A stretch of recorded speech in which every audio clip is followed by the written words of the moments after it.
Hebrews chapter 5. Jesus Christ, the ultimate supreme priest. Every supreme priest is selected from his community and appointed to minister to Almighty God for the people, to offer presents and sacrifices for errors and sins. He is quite able to be meek and compassionate with the ignorant and erring, since he himself is likewise feeble. And due to this fact, he is required to offer sacrifices not only for the errors of the congregation, but also for his own errors.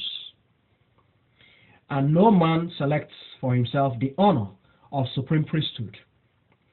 It is only by invitation from Almighty God that a person is made a supreme priest, precisely as Aaron was. So also Jesus Christ did not glorify himself with the honor of supreme priesthood.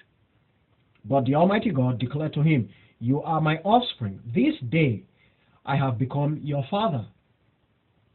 And the Almighty God also declared in another verse, "You are forever a supreme priest, according to the priestly order of Melchizedek."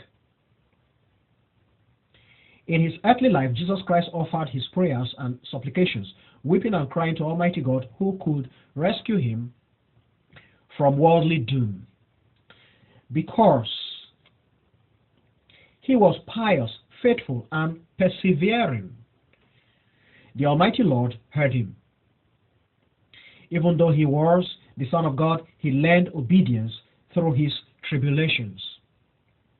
When he was perfected, he became the author of eternal redemption and life for everybody who is obedient to him.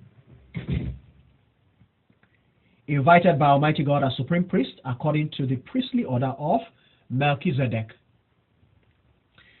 We have much to say concerning this, but it is quite difficult to expound it to you, for you are slow in grasping things.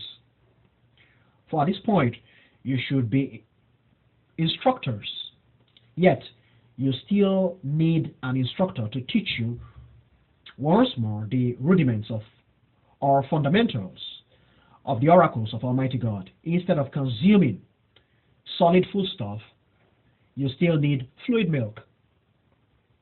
Anybody who has to take only fluid milk is an infant, having no experience whatsoever in issues of right and wrong.